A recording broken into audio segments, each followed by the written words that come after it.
Hoje em dia, os críticos da mídia de massa não avaliam os filmes por seu mérito artístico, mas pela direção da sua mensagem política.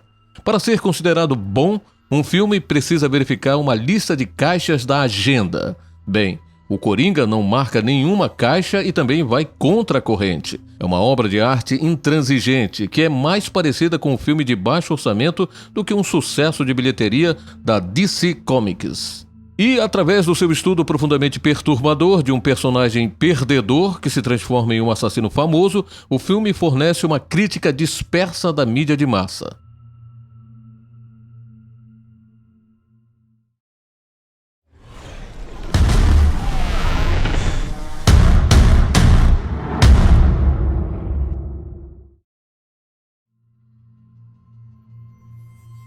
Aparentemente, as fontes da mídia não apreciaram as mensagens subversivas no filme e foram rápidas em considerar Coringa problemático. Mesmo antes do lançamento oficial do filme, inúmeros artigos de notícias associavam Coringa a homens brancos zangados e temiam que inspirasse copiadores do Coringa que perpetrariam tiroteios em massa. A julgar pela insistência desses artigos, era como se a mídia de massa estivesse realmente tentando passar a história à existência como o atirador, garantindo uma cobertura imediata e mundial de um evento como esse.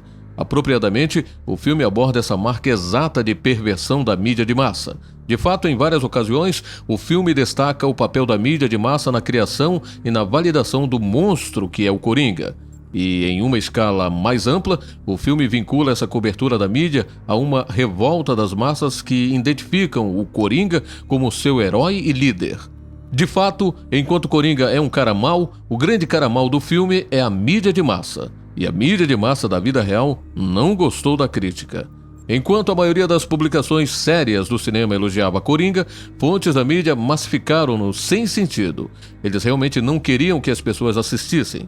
Aqui estão alguns exemplos. Uma manchete da Vice, Vulture, The New Yorker, Slate, The Guardian novamente. Eles podem deixar isso mais claro? Refinery 29. Como geralmente acontece hoje em dia com novos lançamentos que não concordam com a agenda, existe uma grande diferença entre as classificações dos críticos da mídia e dos telespectadores. Se alguém realmente gasta tempo lendo esses críticos, não pode deixar de sentir intensa insinceridade e hipocrisia de seus autores, porque, concordando ou não com a mensagem do filme, o Coringa é, objetivamente, um filme bem construído. É bem filmado, bem atuado e se destaca em qualquer outro critério que os críticos de cinema paguem para analisar. No entanto, toda essa análise objetiva é ignorada porque a mensagem do filme não segue a narrativa vendida diariamente por essas publicações. É como se os chefes desses críticos de cinema invadissem seu cubículo e gritassem: escreva um artigo sobre o Coringa e diga que é ruim e perigoso, destrua. Na verdade, tenho outras coisas a dizer sobre esse filme. Cale a boca e comece a digitar. Então por que exatamente a mídia de massa odeia o Coringa? Porque o Coringa odeia a mídia de massa. Coringa é principalmente sobre Arthur Fleck, o humano por trás da maquiagem. E Arthur é um homem triste e envelhecido cuja vida sempre foi caracterizada por abuso, rejeição e humilhação, todas amplificadas por uma doença mental debilitante. No entanto, os status de Arthur como vítima eterna muda drasticamente quando dois eventos acontecem em sua vida. Ele para de tomar o remédio e, mais importante, obtém uma arma. Depois de ser severamente espancado por 3 tipos bêbados de Wall Street no metrô, Arthur pega a sua arma e atira em todos eles. A mídia imediatamente pega a história e constrói o Coringa como um herói vigilante que enfrenta os ricos e poderosos. É claro que o Coringa se diverte com essa atenção quando finalmente consegue uma audiência para sua marca única de arte performática. Em uma cena de muitas cenas que enfatiza o papel da mídia de massa na criação de um monstro, Arthur está cercado por pessoas lendo o jornal com Coringa na primeira página. Logo depois, Coringa se torna o rosto de uma revolta generalizada na cidade, enquanto legiões de pessoas se revoltam enquanto usam máscaras de palhaço. A notoriedade do Coringa atinge outro nível devido à mídia de massa. Um popular programa de entrevistas na TV convida Arthur como convidado a tirar sarro de suas performances desastrosas. Arthur sobe ao palco como Coringa e acaba assassinando o apresentador, interpretado por Robert De Niro, ao vivo na TV, provocando uma cobertura massiva da mídia. Isso leva a mais notoriedade e adulação por suas legiões de fãs. É aqui que as coisas se tornam problemáticas para a mídia de massa da vida real. Os manifestantes no filme, aqueles que adoram Coringa, estão claramente associados a grupos específicos da vida real.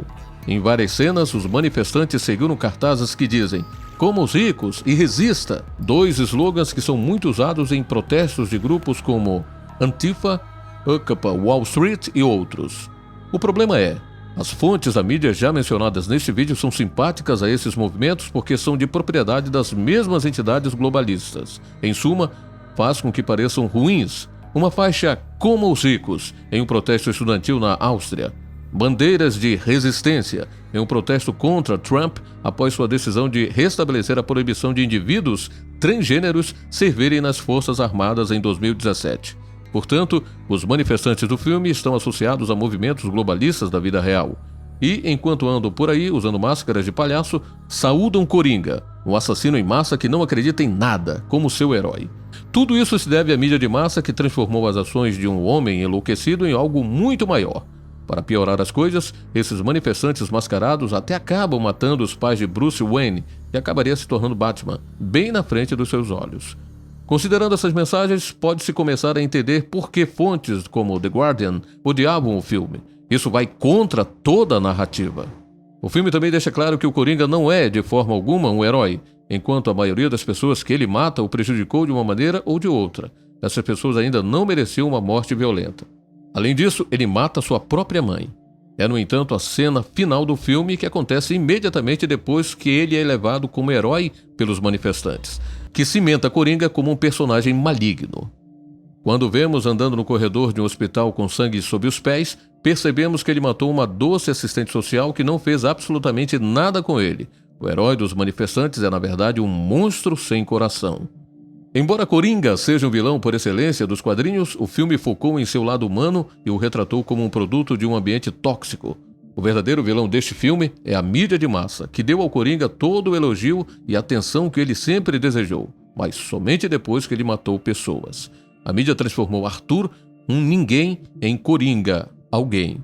E o povo ingênuo, aqueles que consomem meios de comunicação sem discernimento, transformaram esse Coringa em um líder político. Com isso dito, Coringa é realmente um filme anti-elite e anti-establishment? Na verdade, não. Embora critique a mídia de massa, o Coringa continua sendo o produto da mídia de massa distribuído por uma grande corporação. A história segue uma tendência mais ampla no entretenimento, onde o protagonista relacionável é realmente o bandido cujas dificuldades passadas de alguma forma justificam cometer atos hediondos de puro mal. No Coringa, assassinato é arte performática, é uma experiência catártica e libertadora que geralmente é seguida imediatamente por grandes risadas. Em suma, o filme nos dá mais da narrativa, combatendo o mal com mais mal, que vem ocorrendo há anos. No final, o Coringa oferece um espelho eficaz da sociedade atual. Olhando para o espelho está um palhaço triste, mutilado e deprimido que não acredita em nada e precisa de toneladas de pílulas para funcionar corretamente. Nesse ambiente tóxico, esse palhaço só encontra alegria e libertação afundando nas areias movediças do mal e da depravação, sob um constante incentivo da mídia de massa. E, embora esse mal e depravação pareçam lhe trazer glória e justiça, tudo o que realmente realiza é destruir toda a humanidade que lhe restou.